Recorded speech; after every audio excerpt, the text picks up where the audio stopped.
Estimados y estimadas estudiantes, la Escuela de Ciencias Exactas y Naturales de la Universidad Estatal a Distancia le da la más cordial bienvenida. Hoy conversaremos sobre el tema tejidos del cuerpo humano, que pertenece a la materia Anatomía y Fisiología Humana 1.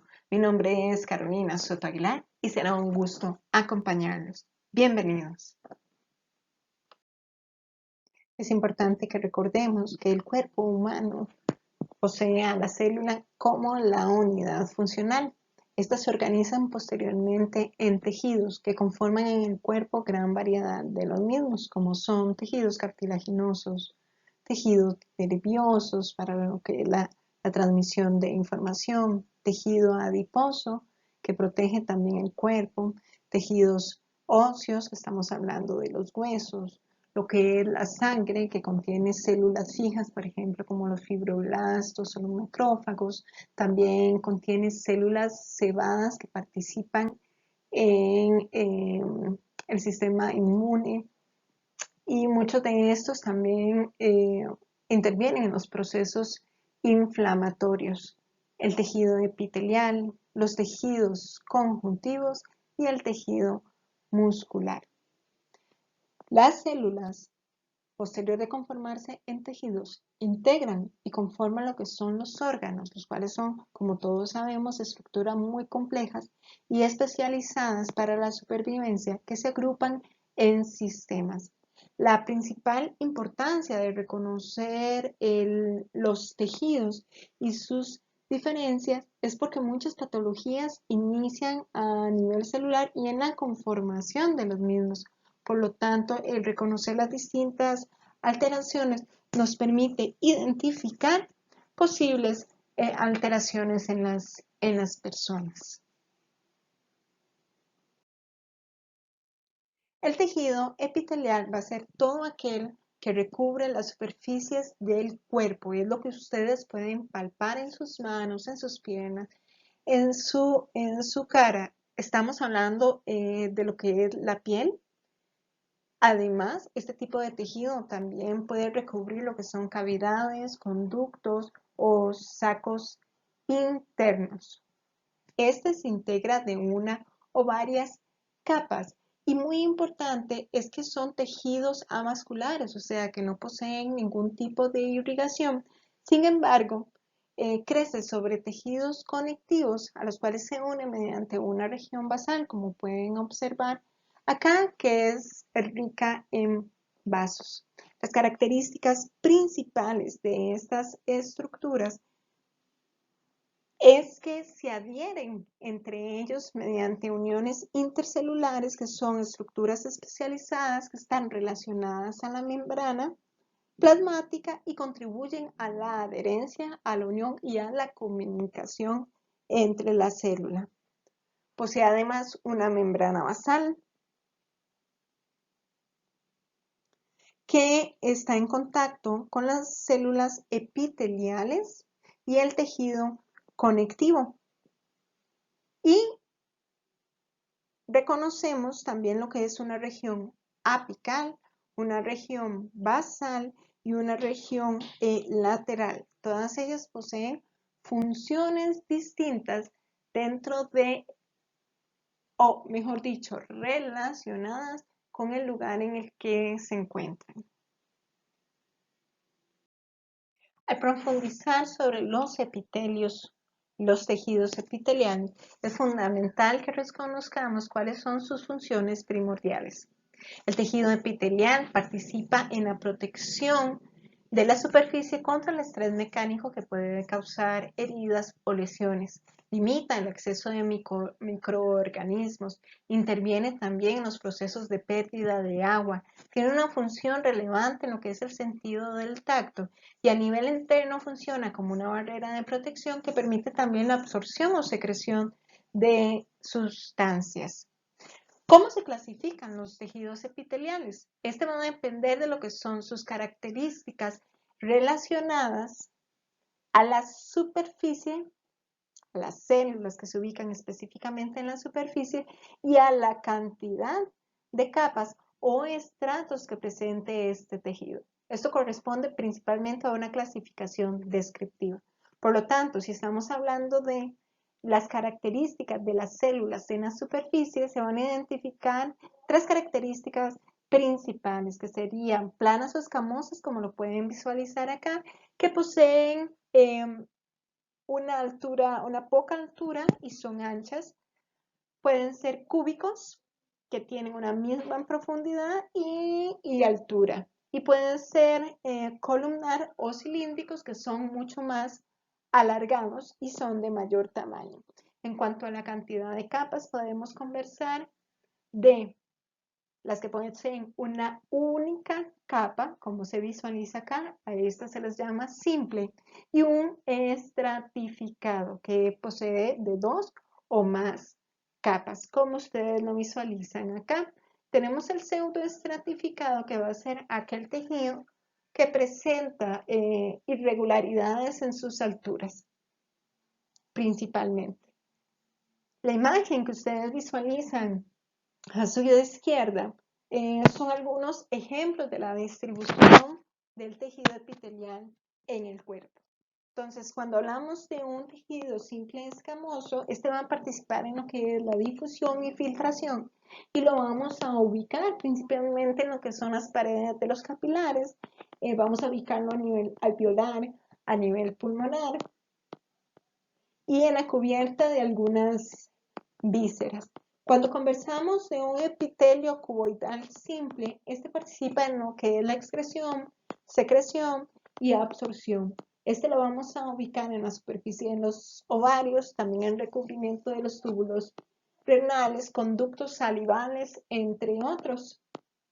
Cuando estamos conversando de un epitelio columnar, este participa en la secreción, absorción y además de la protección de órganos, ¿verdad? Y identificamos en este el aparato digestivo, la vejiga, los conductos excretores de algunas glándulas. En cuanto a lo que es el epitelio estratificado, un epitelio escamoso estratificado, queratinizado, que también son otro tipo de estructuras. Recuerden que la queratina va a ser una proteína que está producida en las capas más externas de la epidermis. En este estamos hablando de lo que son las uñas o el pelo, como ustedes pueden visualizar acá. Estos se van a relacionar principalmente a lo que es protección y los ubicamos obviamente en la epidermis de la piel. Cuando conversamos de un epitelio escamoso, este participa en lo que es la protección y flexibilidad y podemos ubicarlo, en la cavidad oral, nasal, a nivel del esófago, a nivel principalmente en la mujer de la vagina y en el conducto anal. Un epitelio columnar o cilíndrico simple estratificado participa en lo que es la protección, secreción y absorción. Este recubre entonces aparato digestivo, vejiga, conductos y conductos excretores. Muy importante, los epitelios transicionales se caracterizan porque son capas redondas que no poseen queratina. Estos los ubicamos a nivel de vejiga, ciertas porciones del útero y ciertas porciones también de la uretra. Cuando es pseudoestratificado, este también lo vamos a identificar en vías respiratorias y en conductos auditivos. Esta imagen son algunos ejemplos de epitelio.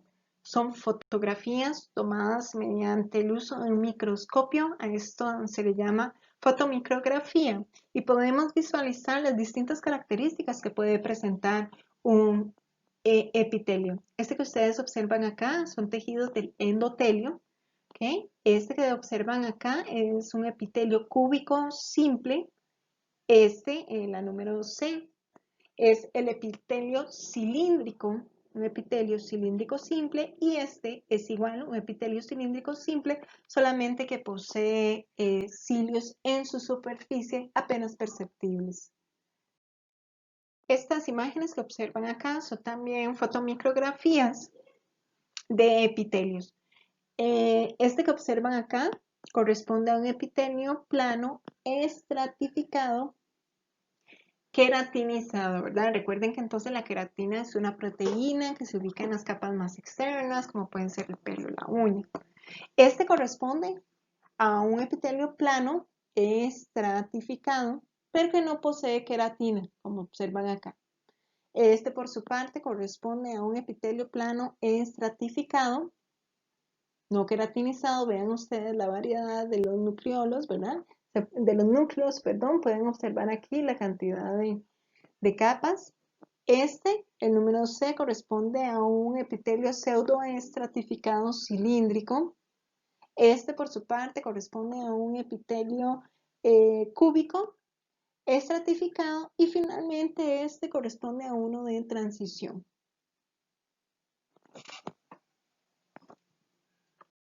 Durante la etapa embrionaria, los epitelios que están recubriendo las superficies pueden formar especies de hundimientos o lo que se conoce como invaginaciones en el tejido conectivo que está colocado cerca de la membrana basal y formar glándulas. Estas conforman lo que es una porción secretora, que es el parenquima, y conductos excretores. También hay células especializadas epiteliales que funcionan como receptores sensoriales en la visión, el oído, el gusto y el olfato. Las características principales de estas glándulas son la endocrina y la exocrina, que se relaciona hacia el lugar donde esta glándula secretora excreta su producto. En cuanto a las glándulas exocrinas, son las que excretan hacia el exterior su contenido, mientras que las endocrinas lo distribuyen en la misma sangre como hormonas, o puede darse también en células proximales, pero no directamente a la sangre. Este tipo de secreción se llama una secreción paracrina. Muy importante, un ejemplo de lo que son las glándulas. La glándula endocrina es la tiroides y toda su intervención a nivel del cuerpo. Por ejemplo, también el hígado, el estómago, el páncreas y toda la intervención o mejor dicho, la influencia en nuestro cuerpo. Lo que ustedes visualizan acá son los distintos tipos de secreción en las glándulas exocrinas. Esto simplemente es para que ustedes reconozcan los tipos que existen. En la secreción merocrina, la glándula secreta mediante exocitosis en vesículas. Lo que es la apocrina, el contenido que se produce en la glándula está ubicada en una parte de la misma, principalmente en la parte apical, que al momento de liberarse entonces desprende el producto que generó o que se acumuló en él, además de la porción apical. Una secreción holocrina corresponde a, por ejemplo, las glándulas sebáceas. Estas se destruyen durante el proceso de secreción, que ocupa parte muy importante del contenido. Y la endocrina interviene en lo que es el crecimiento, el desarrollo, el metabolismo. Y como les decía anteriormente, podemos hablar o referirnos principalmente a lo que es la glándula tiroides. Antes de continuar con el tejido muscular, es importante que recordemos que el tejido epitelial tiene una vida media mucho más corta debido a que está expuesto a traumas en las superficies. Por ejemplo, cuando hablamos de los epitelios superficiales, se regeneran mediante un proceso de división mitótica y a manera de conocimiento general, el epitelio superficial del estómago se renueva cada 3 días, mientras que el epitelio estratificado se renueva cada 28 días. Entonces, en relación al tejido muscular, es importante que recordemos que es el responsable de la movilidad de los organismos vertebrados y tiene la capacidad de convertir la energía química en energía mecánica para desarrollar la principal función, que es la contracción. Sus células son células contráctiles muy especializadas, son largas y estrechas cuando están relajadas. Se le conocen como fibras.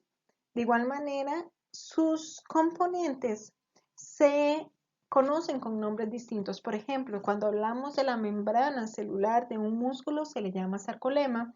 Cuando hablamos del citoplasma de este tejido se le llama sarcoplasma.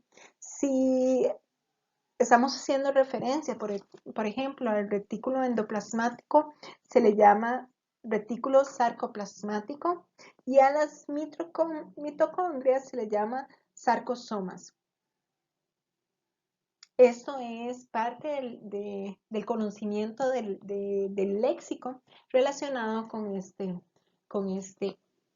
tejido. Aquí pueden visualizar la clasificación de lo que es el tejido muscular. El tejido muscular se va a clasificar entonces un tejido liso, un tejido que va a ser estriado y un tejido que va a ser cardíaco.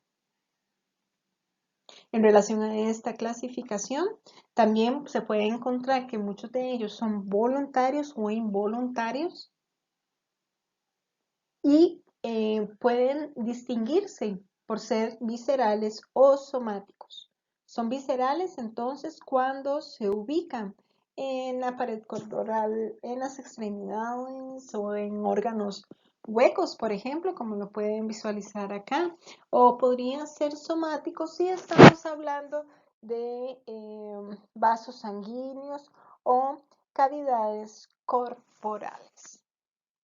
¿Cuáles son las características principales de lo que es el tejido? En relación a las características de estos tipos de tejido, vamos a conversar de lo que es el músculo liso. El músculo liso lo podemos encontrar en las paredes de las vísceras, en vasos sanguíneos, a nivel, por ejemplo, del órgano digestivo, desde la parte media del esófago hasta la pared del ano, por ejemplo, en el tracto respiratorio, como ya lo dijimos, en vasos sanguíneos, conductos glandulares, músculos erectores del pelo. Su característica es que posee células fusiformes uninucleadas. Fusiformes significa que son células alargadas y delgadas y están estimuladas mediante el sistema nervioso autónomo, lo que genera un control involuntario. La contracción en este músculo es una contracción constante, o sea, es tónica, es sostenida, es rítmica, es lenta también y permite en muchos casos impulsar sustancias como por ejemplo en el proceso digestivo, en lo que son los movimientos peristálticos, o también puede limitar el movimiento de ciertas sustancias como por ejemplo la sangre en un proceso de vasoconstricción.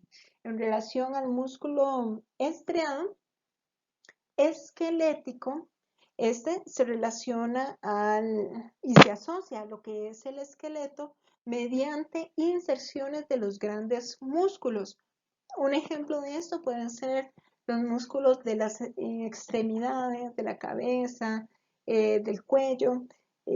También podemos hablar de lo que es la lengua, la faringe, el segmento superior del esófago, a nivel, por ejemplo, de la porción lumbar del diafragma. Este músculo estriado esquelético presenta estriaciones y funciona bajo un control voluntario gracias por o mediante la inervación del sistema nervioso somático. La contracción en este caso es una contracción muy fuerte, es rápida, es intermitente y se da sobre un tono muscular base, que genera entonces un movimiento en contra de la gravedad, ¿verdad? Como ustedes pueden ver, los miembros inferiores, al elevarlos, esto va en contra de la gravedad. Y en relación al músculo estriado cardíaco, esto corresponde a una célula especializada, a un tejido especializado que se ubica a nivel de miocardio y en los grandes vasos adyacentes. Sus fibras son un poco más cortas, son ramificadas, interconectadas mediante uniones complejas. La contracción en este caso es una contracción fuerte, es continua, es rítmica, ya que permite el bombeo de la sangre desde el corazón a todo el cuerpo. Muy importante, su contracción es totalmente involuntaria y responde a lo que es la influencia del sistema nervioso autónomo. Las principales funciones del sistema eh, muscular, de los tejidos musculares, es que da movimiento, mantiene la posición del cuerpo y también le permite al cuerpo producir calor. Uno de los tejidos más abundantes y altamente vascular es el tejido conectivo, que se le denomina también como tejido de sostén, ya que da soporte y rellena los espacios entre las células y los órganos que se relacionan con los tejidos epiteliales y musculares. Además, tienen la capacidad de generar una especie de red en el interior de los órganos para conformar una matriz o un estroma. Almacena lípidos, por lo tanto, representa una reserva nutritiva. Además, posee gran cantidad de mucopolisacáridos donde almacena agua y electrolitos. Contiene aproximadamente un tercio de las proteínas plasmáticas del organismo que se encuentran en los espacios intercelulares del tejido conectivo. Otra característica fundamental es que funciona como una barrera física y biológica ante lesiones en el epitelio que impliquen la diseminación de microorganismos y la invasión de agentes patógenos. Esto por las características de las sustancias que se encuentran contenidas en el tejido conectivo. Otra de las características fundamentales es que transporta nutrientes de los capilares sanguíneos a los diversos tejidos. Además, moviliza los productos de desecho del metabolismo hacia la sangre. Entonces, las principales funciones del tejido conectivo son protección, soporte, unión entre órganos, separación de estructuras y almacén de reserva de energía. Algo muy importante es que la diferencia entre los tipos de tejido conectivo se relaciona al tipo de fibra y al número de fibras presentes en la matriz. Esta figura que ustedes observan en la parte inferior de su pantalla corresponde a un ejemplo del tejido conectivo. Aquí se visualizan células fijas, como son los fibroblastos, los macrófagos, células plasmáticas, células cebadas, entre otros. En relación a los fibroblastos, son los que se presentan mayoritariamente en este tipo de tejido y se conforman por las fibras de colágeno, que son las de color celeste. Se dividen principalmente cuando hay proceso de cicatrización de heridas. En cuanto a los macrófagos, se originan a nivel de la médula ósea e intervienen en los procesos de fagocitosis como parte de la defensa del cuerpo. En cuanto a las células cebadas, estas contienen heparina e histamina y proteasas. Debido al alto contenido de histamina, intervienen en los procesos de reacción inflamatoria, generando gran hipersensibilidad y conllevando una respuesta anafiláctica. Otro tipo de células son las células plasmáticas, las cuales son las encargadas de la síntesis y secreción de inmunoglobulinas. Estas se encuentran en los órganos linfoides y en sitios de inflamación crónica. Otros, por ejemplo, podemos hablar de los eosinófilos, que se presentan o se incrementan cuando existen procesos alérgicos que se relacionan principalmente con parásitos. Y estos forman parte de los leucocitos, así como los neutrófilos. Todos estos se encuentran en la sangre y al recibir un estímulo emigran a través de la pared de los capilares para generar una defensa en el organismo.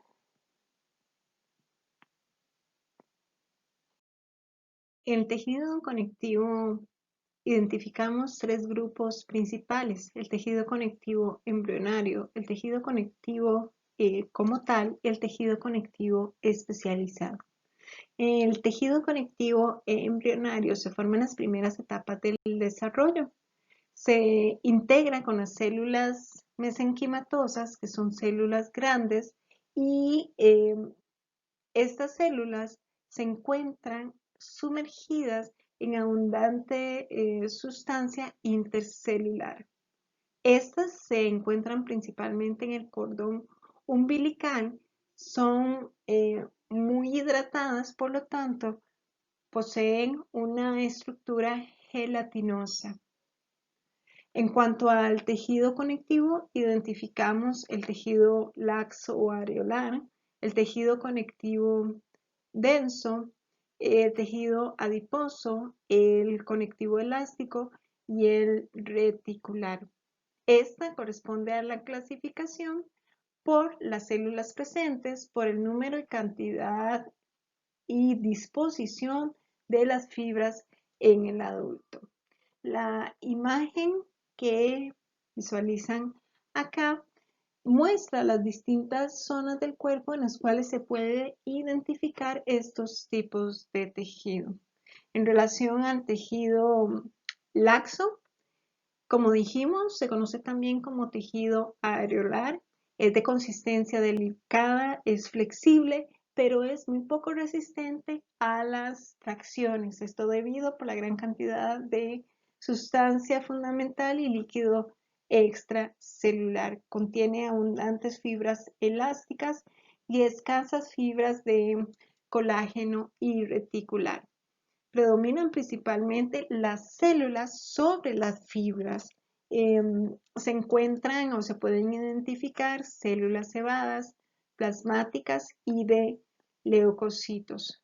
Algunos ejemplos de localización, como lo pueden visualizar acá, son la piel, la estructura del sistema respiratorio, el sistema digestivo. También se puede identificar en las capas de los vasos sanguíneos y linfáticos.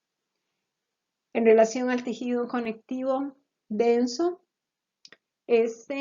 predominan principalmente las fibras de colágeno. Lo que es la sustancia fundamental es escasa y lo que es el tejido conectivo laxo es menos numeroso. Principalmente destacan los fibroblastos como las células predominantes. Es menos flexible, pero es mucho más resistente a la fuerza de tracción. Recordemos que el fibroblasto contiene fibras de colágeno. Muy importante, este tejido lo podemos identificar en los tendones o en los ligamentos que unen los músculos esqueléticos a los huesos, como pueden visualizarlo acá. En relación al tejido conectivo elástico, este está formado por estructuras gruesas o fibras gruesas elásticas que se forman en haces paralelos. Se encuentra, por ejemplo, en ligamentos amarillos de la columna vertebral y en las paredes de los vasos sanguíneos.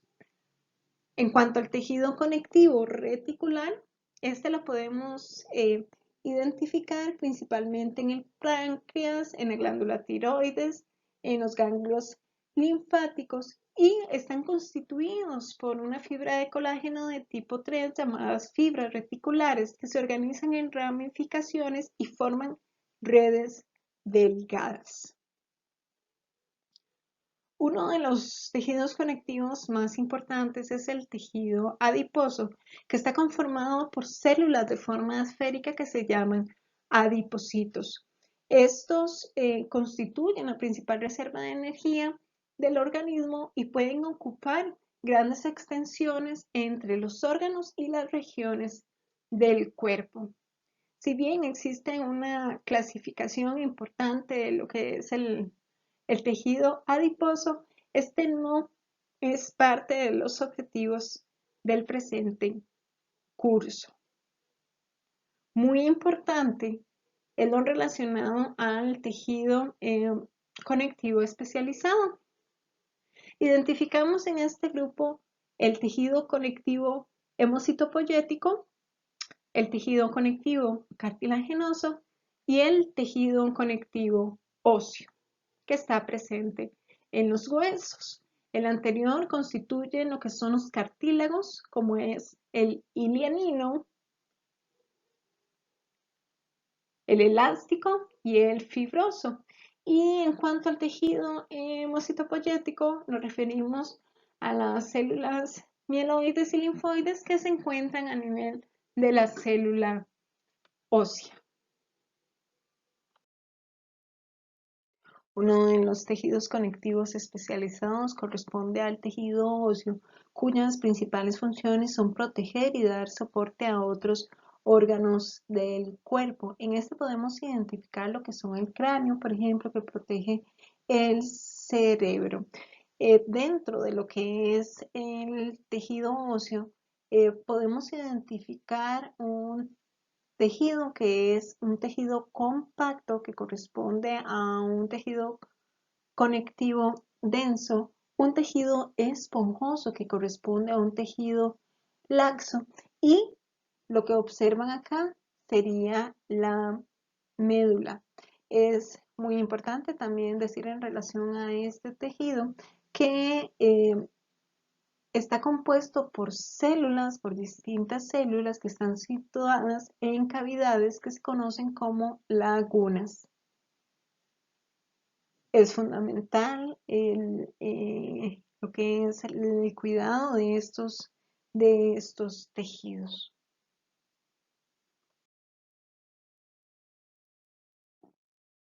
El cartílago es un tejido conectivo especializado que carece de vasos sanguíneos y nervios. Está formado por una matriz flexible que le permite soportar fuerzas mecánicas. Debido a las características que presenta cada matriz, se diferencian tres tipos: el cartílago hialino, el cartílago elástico y el cartílago fibroso. Las imágenes que se muestran les va a permitir comprender la conformación de estos tejidos, así como la ubicación en el cuerpo. En relación al cartílago hialino, este es mucho más abundante, es semitransparente de un color gris y posee una consistencia mucho más elástica. Recubre las superficies articulares de los huesos largos. Forma, por ejemplo, el tabique nasal, la laringe, la tráquea, los bronquios, para nombrar algunos de ellos. Su función principal es la de resistir fuerzas de compresión y amortiguación. Por lo tanto, es sumamente importante para las articulaciones, ya que provee una superficie lisa y de baja fricción.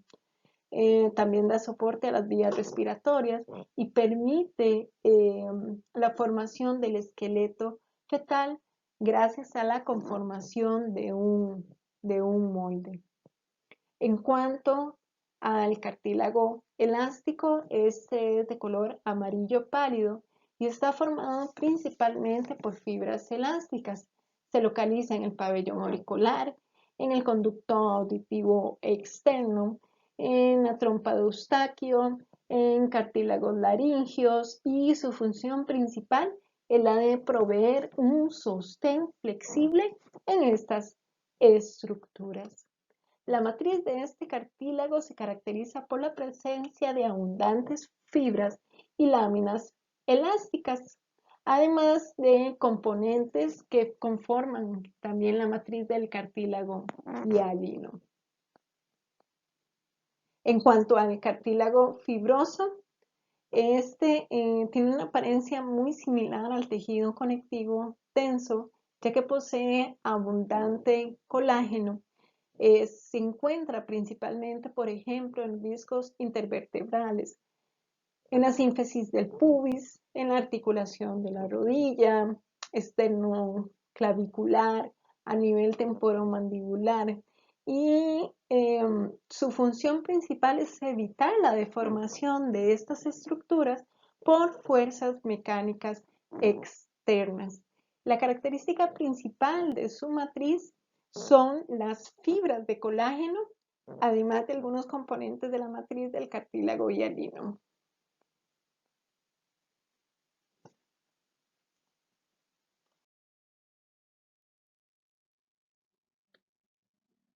Otro tejido fundamental en el funcionamiento del cuerpo es el tejido nervioso. El tejido nervioso posee una organización estructural y muy compleja que se le conoce como el sistema nervioso.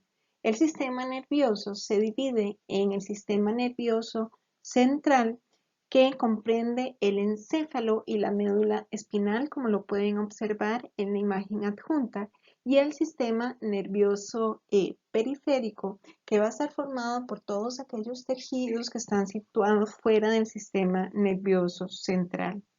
Su principal función es la de comunicación, que va a depender de la capacidad de las células nerviosas para recibir estímulos, o sea, para que sea excitado y que este estímulo sea transmitido de un punto a otro, que se le conoce como la conductividad.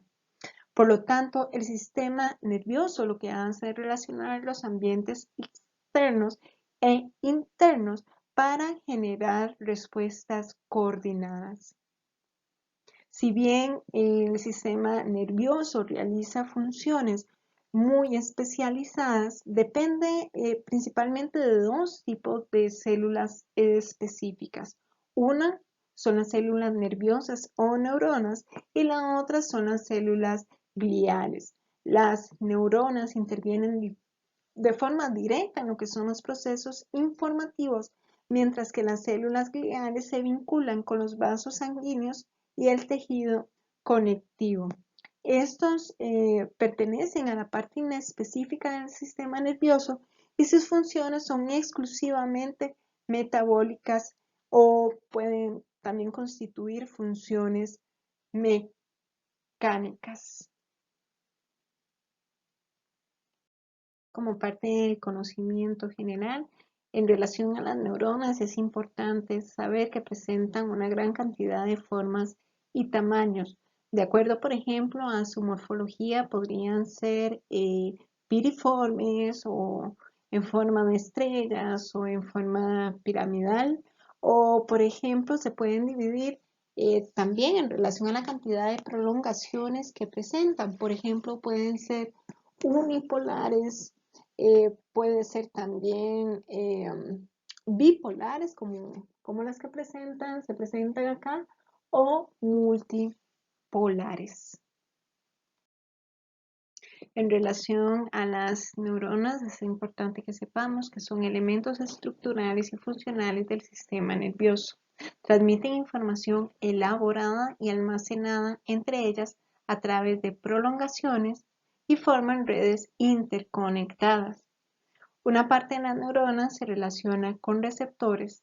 A través de ellos reciben comunicación procedente del exterior o puede ser del interior del organismo y las orientan hacia las distintas redes neuronales. Otra parte difumina esta información, mejor dicho, propaga esta información elaborada en forma de órdenes hacia las neuronas efectoras. Esto puede darse por impulsos eléctricos o químicos. Las neuronas son células o estructuras tan especializadas que no se dividen ni se regeneran y pueden perder su capacidad funcional si el organismo carece de oxígeno, aunque sea por unos pocos minutos. Algunas de sus clasificaciones son una neurona sensitiva que transmite impulsos percibidos por los receptores de los sentidos, las neuronas motoras o efectoras que transmiten los impulsos que llevan respuestas hacia los órganos o estructuras efectoras y las neuronas de asociación o interneuronas que son las que se unen entre sí, aunque sean neuronas de diferentes tipos. En relación a la estructura de las neuronas, se identifica un cuerpo de la neurona que se conoce como un soma o pericarión. Esto lo pueden visualizar en la imagen que se muestra en la presentación. Esta contiene un núcleo que constituye el centro del metabolismo, es ovoide o esférico, es bastante prominente.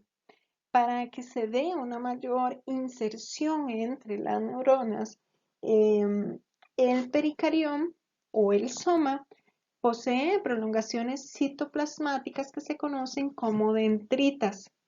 Además, otra prolongación es el axón y es la encargada de conducir los distintos impulsos nerviosos. Cuando se relaciona con células gliales, este axón se conoce como una fibra nerviosa.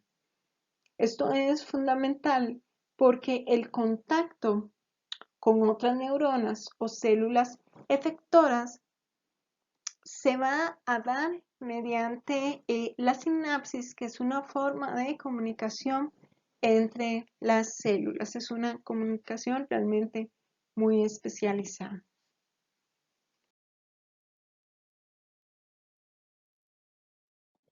Las funciones de las neuronas son recibir información que llega a ellas en forma de impulsos procedentes de otras neuronas o receptores. La neurona es la encargada de integrar esa información mediante un código de activación característico de este tipo de célula. Esta información va a ser transmitida de una forma codificada mediante impulsos a través de su axón, que podría ser mediante una comunicación sináptica, que sería la coloración del dibujo rojo, y mediante un cambio conformacional que se da por la intervención de neurotransmisores.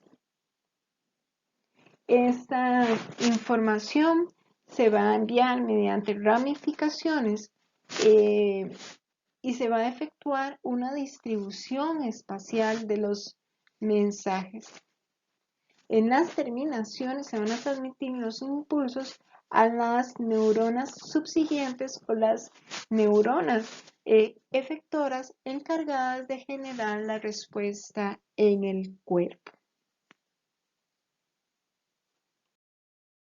Lo que visualizamos acá son las células gliales, las cuales están conformadas por la astroglia, que son astrocitos protoplásmicos y fibrosos, luego los oligodendroglias y la microglia. Algunas características, por ejemplo, en relación a los astrocitos que se ubican a nivel de la astroglia, es que intervienen en el transporte de materiales desde la sangre a la neurona y también en los productos finales del metabolismo hasta la sangre. También participan en la homeostasis del tejido nervioso y regulan las concentraciones, por ejemplo, de potasio y calcio. En relación, por ejemplo, a los oligodendroglia, estos son pequeñas células, tienen núcleos mucho más pequeños y carecen de un nucleolo. poseen mayor cantidad de prolongaciones citoplasmáticas y tienen un citoplasma muy granulado. Estas se ubican principalmente en la sustancia blanca y se encargan de la formación de la mielina en el sistema nervioso central. En relación a la microglía, estas son células mucho más pequeñas que presentan gran cantidad de prolongaciones largas y delgadas en forma de espiga. Se diseminan por migración a través del sistema nervioso central y tienen una función fagocitaria principalmente. Tienen un origen también diferente al de las otras poblaciones celulares del tejido nervioso y proceden de una estructura mesodérmica mucho más específico de la médula ósea principalmente. Tenemos también lo que son las células de Schwann, que estas se ubican a nivel del sistema nervioso periférico, así como algunas células satélites.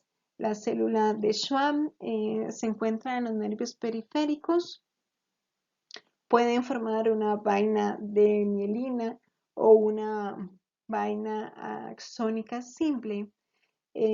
Su núcleo es oval, es aplanado y se halla principalmente en un aparato de Golgi pequeño y una cantidad moderada del retículo endoplasmático.